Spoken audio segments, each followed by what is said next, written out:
takbuhan, nakaokit na sa utak, sa bawat paghinga.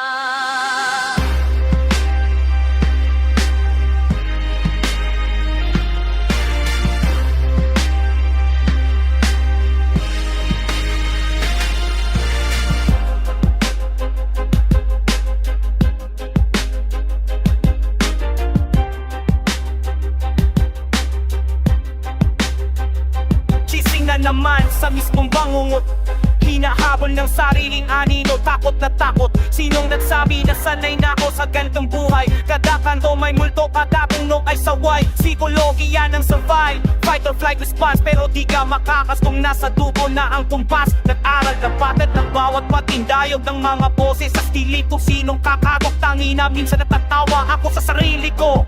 Philosopher ng putik ang thesis, paana di maparatayagadan. Sa klabe kakote mo'y habay piliti sa nag-dissociation. Tatpalita, isa kahulugan di kalitas kahit saan. Naglalakad ako, binibilang ang exit. Resto bar, tindahan, kanto, lahat may script. Muscle memory na to, di na kailangan mag-isip. Katawan ko mismong nagsusulat ng risk assessment slip. May kakilala ako na wala sa isang linggo, bumaling na si Raulong walang expression sa mukha. Sabi nga'y may mga bagay na di mo na mailalabas kapag naging parte na ng structure ng DNN. Theoretical knowledge versus lived experience. Yung unay nabasa mo, yung pangalan mabarmanis na ambit na sa spinal cord. Sa hininga, Rexes mo'y hold for violence kahit walang gera. Second person ako ngayon, ikaw na aaalam mo ba? Yung unang beses na nag-freeze ka't nag-realize na montak ka wala na flesh lang and vulnerable. Tapos nag-compound pa ng existential dread. Resoko bro, balik sa first person ako'y nabubuhay sa contradictions. Analit habang nag-aago buhay, clinical observations habang tumatakbo.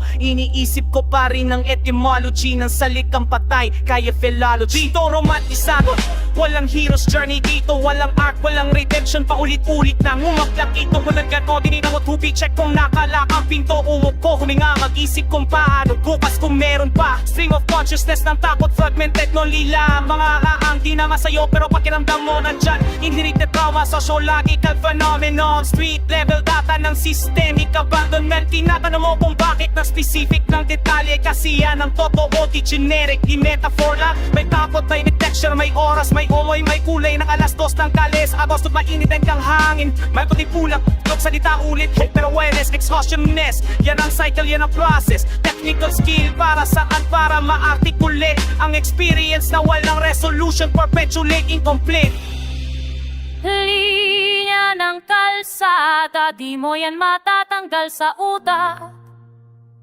Psychiatric permanence, biographical fact. Nagsusulat ako para may sense man lang. Pero alam kong walang thesis na makakapag-save dito. Alam kong paulit-ulit